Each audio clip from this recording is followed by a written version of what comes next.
I used to do this experiment in the 4th grade, and we were studying currents, ocean currents. And when we started doing creation, and we started learning about Matthew Maury, the father of oceanography, who's the man that discovered or studied and found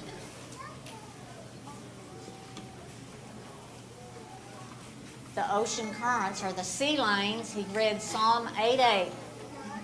And in Psalm 8:8, it says there were paths in the sea. And Matthew Maury was sick one day, and his son was reading the Bible to him. I'm putting blue food coloring in the water so we can see it. And he was sick one day, and he read Psalms 8:8 about the paths in the sea. Is this the hot one? This is the cold one. Okay. And he thought, if the Bible says it, it must be true. And so he started putting little notes in bottles and sending those notes off into the ocean. And somehow he found the ocean currents.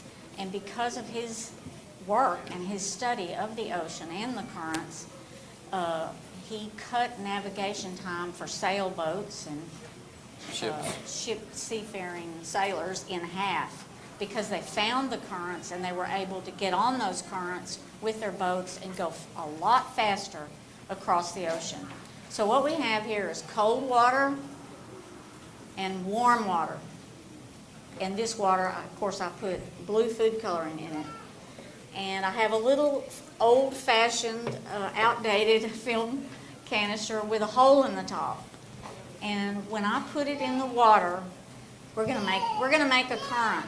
So I hope you can see it. Warm water is lighter than cold. It's lighter than cold water.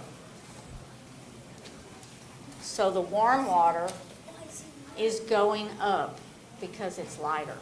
The molecules are further apart.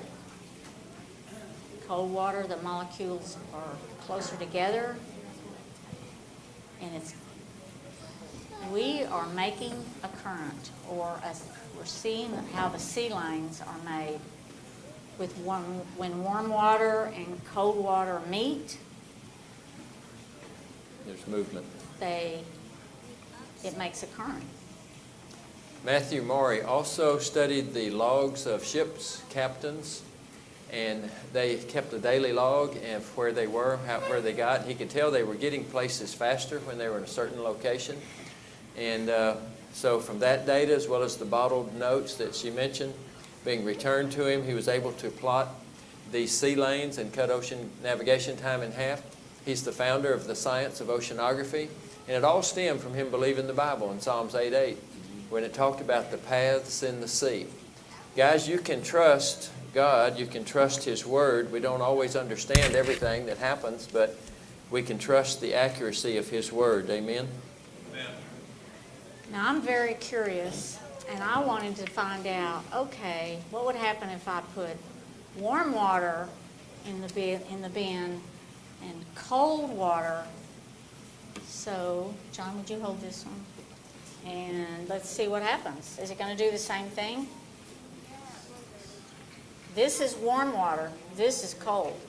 When I did it here, the cold is in this, and the warm is in this. Okay, let's see what happens.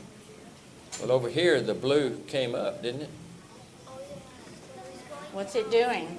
Going down. It's going down because the cold water is heavier than the hot water. It'll still make a current. When warm water and cold water meet, they're going to make a current. It's kind of like warm air and cold air meeting makes a tornado. We're going to talk about that in a minute. Can you see it? Wait, I'm going to turn it this way.